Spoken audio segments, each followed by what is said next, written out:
Congress intended for every eligible American to have access to tax credits that would lower their health care costs, regardless of whether it was state officials or federal officials who were running the marketplace. I think that is a pretty clear intent of the congressional law. This will work its way through the legal process, and we are confident in the legal case that the Department of Justice will be making.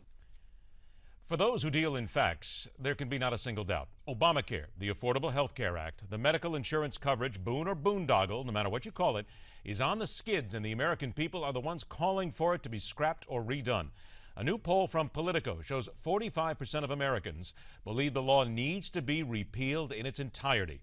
Another 38% admit it needs some serious work. Imagine what you're going through. Now imagine what this all means from the doctor's angle. Imagine no more. Welcome into MidPoint. The author of Optimal Living 360, Dr. Sanjay Jain, joins us today. Doctor, thank you so much for being here.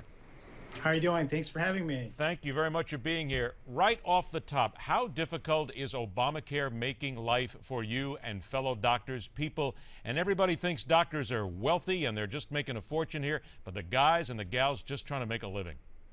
Well, I like to pull my hair out, and luckily I have a lot of my hair, but maybe in another week it might be all pulled out. It's very frustrating, and it's very complicated because you got both sides. The Republicans, Democrats become very political, and the consumers, the doctors, the insurance companies are all caught in the middle. So it's very problematic. The Federal Appeals Court rulings, it came down yesterday. When you talk about tearing your hair out, have you really had a chance to look at it, absorb it, and then try to figure out how you're going to make it work with patients? Because now this throws another wrench into how normal doctors will deal with patients on a daily basis. I guarantee you there's people right now who are going to walk into a doctor's office and say, am I covered? Yeah, and that's the biggest issue is not only do patients have questions, doctors and healthcare providers, they all have questions themselves. So we're getting back to square one. First of all, we had the big issue of trying to get the health coverage when we had the big blow up on healthcare.gov and trying to get on the exchange. And so now we've sort of weathered that storm, and now this thing blew up just within the last few days in terms of the subsidies. So the biggest question now is, part of the Affordable Care Act was getting subsidies for a lot of patients who could not afford to get health care. So what this new ruling has done is actually taken away subsidies, or actually ruled in the fact that these subsidies are illegal. So now what? So the patients who are actually, about 4.7 million patients have actually benefited from the subsidies. So these people are now asking, so are we going to lose our subsidies? What's next? So the problem is the open enrollment comes in November. Now they're talking about Supreme Court ruling in 2015. So what's going to happen from now until then to these patients who are sort of up in the air?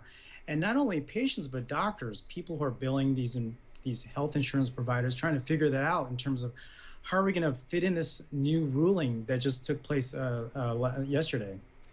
Doctor, I will give you something of a personal note here and what I hear from doctors, because I know a lot of people in the medical community.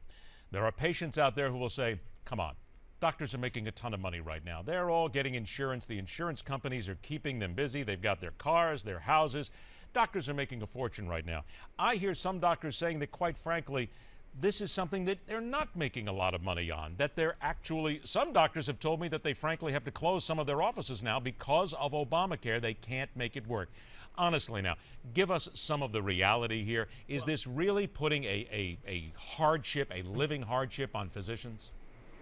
I would say it's putting a hardship, but there's a perception out there in terms of what doctors have made and are making now. Back in the 80s, it was boom time. There wasn't as much, it's a lot more fee for service, less I would call managed care, and things have gotten more and more commoditized, with physicians actually practicing being bought out by bigger companies. Now a lot of practices are being bought out by hospitals and bigger systems. And now Wall Street has gotten into the game and are purchasing doctor practices in big groups. So really, in terms of what it was back then and what it is now, I completely agree that what it was to be a doctor many years ago has completely changed now. So really, doctors have really become sort of on the bottom of the totem pole in terms of having some control, not only of their practice, but also of their finances. So now you got the government kind of putting this big Affordable Care Act, and also the insurances companies coming in. I like to give an example. It's like going to a McDonald's, and this is what healthcare has become for doctors. Going to a McDonald's, you get a Big Mac that's on the menu. Oh, it's a 250, but you actually can buy it for 30 cents. That's what it feels like for doctors when people can come into your shop, and even though you post a sign up that says, okay, the Big Mac's 250, people can walk away with the same Big Mac for 30 cents for what it was really charged for. So that's kind of what healthcare has become. And so it's become, there's limits on terms of the ceiling, in terms of pricing, and it's become more competitive. So there is a crunch for doctors, absolutely. I got about 90 seconds left here. In your opinion, and the opinion of those doctors that you know, is Obamacare as it exists today putting patients' lives at risk every day? Well, I don't know if it puts lives at risk. I think the biggest issue is, I think the intent is, I see the intent in trying to get everybody healthy. And of course, we all hear of a healthy society is a prosperous society. But we also have to put things in perspective in terms of what's happening to those patients who are actually getting bumped. And I'll give you a quick example. With this new infusion of new patients coming in, a lot of the people who are maybe 2 weeks out are getting pushed out maybe 4 weeks or even 5 weeks. So access has been affected. So that could have an effect on patient care. So that still has to be answered, that whole question. Got about 30 seconds left. I know this isn't a lot of time to do it, but what would doctors do to make it better? Really, doctors have tried to go into organized medicine and truly try to lobby and kind of make their case. They got the American Medical Association, all these political action committees, but really, as a doctor to survive, you still had to do the bread and butter, still had to be on top of your game, you still has to stay up with medical technology and medical treatments, and that's the best way to survive as a doctor, is to stay up to date and just do the best job as you can. And, the cards play out what it is, whatever hands dealt out, you have to manage that. But I think, and doctors are very adaptable, but it's not the same as it used to be. You've answered a lot of questions, but there's a whole lot more. I certainly hope you'll agree to come back on again. I want to tell everybody that Dr. Sanjay Jain's book is Optimal Living 360 Smart Decisions Making for a Balanced Life. Dr. Jain, again, thank you so much for being with us. Promise us you'll come back again and we'll talk more about it from the doctor's perspective. Thank you. Sounds good. Thank you very much. You got it. All right, Dr. Jain, thank you. The Obamacare decision, and I can tell you this from talking to a lot of medical professionals, the doctors are just as angry, and the doctors are concerned that they're still going to be able to deliver a standard of care that Americans expect.